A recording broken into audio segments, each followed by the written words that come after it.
Surgery లేకుండా sciatica, spondylitis, frozen shoulder కి కేవలం 45 నిమిషాలలో నొప్పి లేని అత్యాధునిక చికిత్స ప్రాణ పెయిన్ క్లినిక్. 2024 వెళ్లిపోయి 2025లోకి అడుగు పెట్టడానికి ఇంకొక 2 రోజులు మాత్రమే ఉంది.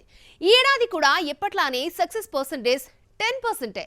అయితే ఈ 10%లో ఎక్కువ percentage village back drop movies they.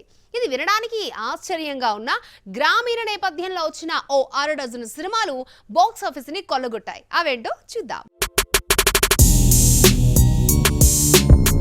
చాలా కాలంగా సినిమా కథలు మల్టీప్లెక్స్ల చుట్టూ తిరుగుతున్నాయి, పబ్ కల్చర్ తో హోరెత్తిస్తున్నాయి. అయితే ఈ ఏడాది తెలుగు సినిమా కథలు పల్లెటూరి బాట పట్టాయి. సిటీ హడావిడితో బోర్ ఫీల్ అయిన ఆడియన్స్ కూడా ఇలాంటి కథలకు ఫిదా అయ్యారు. ఇరుకైన మట్టి రోడ్లు, పొలాలు, చెట్టు చేమ, కొండల చుట్టూ తిరిగిన ఫీలింగ్ ఇచ్చాయి. హనుమాన్తో ఈ ట్రెండ్ మొదలై కిరణ్ అబ్బవరం కా వరకు విలేజ్ బ్యాక్ డ్రాప్ సినిమాలదే పై చేయగా నిలిచిందే.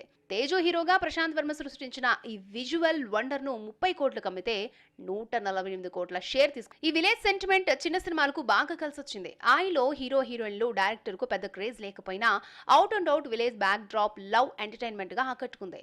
ఈ లో బడ్జెట్ సినిమాని 3.5 కోట్లకు అమ్మితే 8.5 కోట్లు తీసుకొచ్చింది. ఈ ఏడాది చాలా చిన్న సినిమాలు విలేజ్ బ్యాక్ డ్రాప్ నే నమ్ముకున్నా కొన్ని సినిమాలే సక్సెస్ బాట పట్టాయి. ఎలాంటి జానర్ తో తీసినా సినిమా బాగుంటే చాలు, ఎలాంటి బ్యాక్ గ్రౌండ్ తో తీసారో పట్టించుకోకుండా ఆదరించేస్తారు ఆడియన్స్. శ్రీ విష్ణు, ప్రియదర్శి, రాహుల్ రామకృష్ణ నవ్వించిన ఓం భీమ్ బుష్ ఇలాంటి సినిమానే. అది హారర్ సస్పెన్స్ మూవీ అయినా పల్లెటూరుని నమ్ముకుంటే చాలు.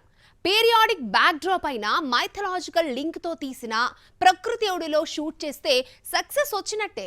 ఈ ఏడాది బ్రేక్ ఈవెన్ అయినా ఆ సినిమాలేంటో చూద్దాం. వరుస ఫ్లాపులతో విసిగిపోయిన కిరణ్ అబ్బవరం కా హిట్ కాకపోతే యాక్టింగ్ కి గుడ్ బై చెప్పేస్తానని ఓపెన్ గా చెప్పేశాడు. సస్పెన్స్ థ్రిల్లర్ గా వచ్చిన కాకు స్క్రీన్ ప్లే తో పాటు విలేజ్ బ్యాక్ డ్రాప్ ప్లస్ అయి లాభాలను తీసుకొచ్చింది. అలాగే కొత్త వాళ్ళతో వచ్చిన కమిటీ కుర్రాళ్ళు పల్లెటూరి జ్ఞాపకాలను గుర్తు నేను చేసే మంచి చిన్న సినిమాలే కాదు, పెద్ద హీరోలు కూడా విలేజ్ బ్యాక్ డ్రాప్ తో హిట్ కొట్టారు. నాగార్జున, అల్లరి నరేష్ నటించిన నా సామిరంగా సంక్రాంతికి రిలీజ్ అయి విజయం సాధించింది. విలేజ్ బ్యాక్ డ్రాప్ నాగుకు కలిసొస్తాయి.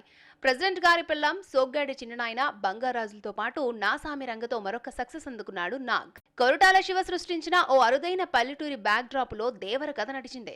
చాలా వరకు విఎఫ్ఎక్స్ తో పల్లెటూరి వాతావరణాన్ని, సముద్రాన్ని సృష్టించిన కొత్త ప్రపంచంలోకి తీసుకెళ్లాడు డైరెక్టర్. డివైడ్ టాక్ వచ్చిన దసరా సెలవులు కలిసొచ్చి మంచి లాభాలను తీసుకొచ్చింది దేవర.